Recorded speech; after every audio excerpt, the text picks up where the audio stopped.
Chaque voyage commence par un pas qui nous mène vers des destinations inconnues. Une aventure de l'âme, de l'esprit et du corps, un pèlerinage holistique.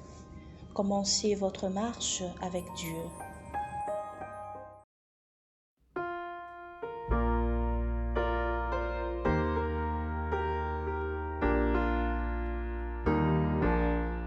Bonjour famille et amis de la communauté sans frontières. Quelle joie d'être à nouveau ensemble pour ce moment de réflexion biblique.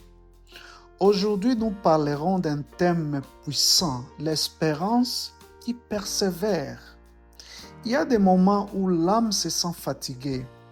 Nous prions, nous servons, nous adorons, mais le cœur reste silencieux. Le psaume 42 exprime ces mêmes sentiments. Pourquoi t'as-tu, mon âme, et gémis-tu au-dedans de moi? Espère en Dieu, car je le louerai encore. Ce psaume n'a pas été écrit dans la victoire, mais dans la distance, dans la soif spirituelle. Le psalmiste ne sent pas Dieu proche, mais il choisit tout de même de croire.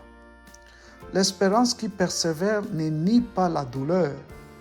Elle la dépose au pied de la croix, car c'est là, dans le lieu de la souffrance, que le Christ a prouvé que l'espérance ne meurt jamais, elle se transforme.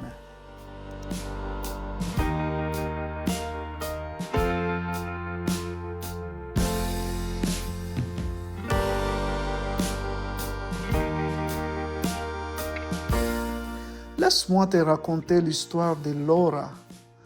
Elle servait fidèlement dans le ministère de louange jusqu'à ce qu'elle perde sa mère. Depuis ce jour, elle ne chantait plus. Elle disait que sa voix et sa foi s'étaient éteintes. Un jour, en lisant ces mêmes psaumes, elle écrivit « Mon âme se sent vide, mais je ne veux pas rester ici. » Le dimanche suivant, elle alla à l'église et s'assit en silence. Quand le groupe commença à chanter « Dieu de l'impossible », sa voix trembla, mais elle chanta à nouveau. À cet instant, elle se souvint de la croix, que la croix n'était pas une défaite, mais l'endroit où l'amour a vaincu la douleur. Laura ne cessa pas de pleurer, mais ses larmes se mêlèrent à la foi et sa louange devint sa guérison.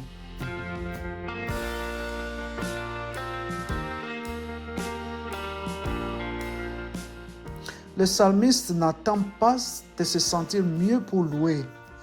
Il parle à son âme. Je le louerai encore. C'est aussi un acte de foi. Jésus sur la croix a prononcé les paroles les plus humaines.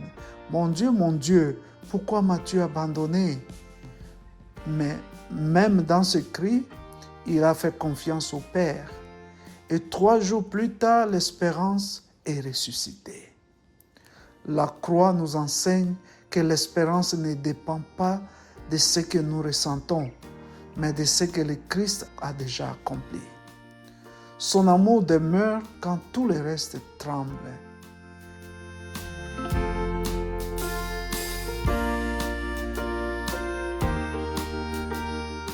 Quand ton âme est abattue, souviens-toi de la croix. Là, Jésus a transformé la défaite en but, l'obscurité en lumière et le silence en rédemption. Si aujourd'hui tu ne peux pas chanter, regarde vers le Christ. Il chante sur toi. Il soutient ce que tu ne peux plus porter et il t'invite à lui faire confiance encore une fois.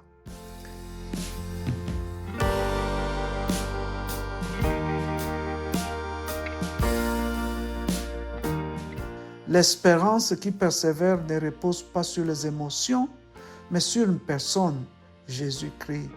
Alors quand ton âme tremble, regarde-toi dans le miroir de la foi et dis « J'espérerai en Dieu, car je le louerai encore. » La croix demeure debout, nous rappelant que l'histoire ne finit pas dans la douleur, mais dans la résurrection.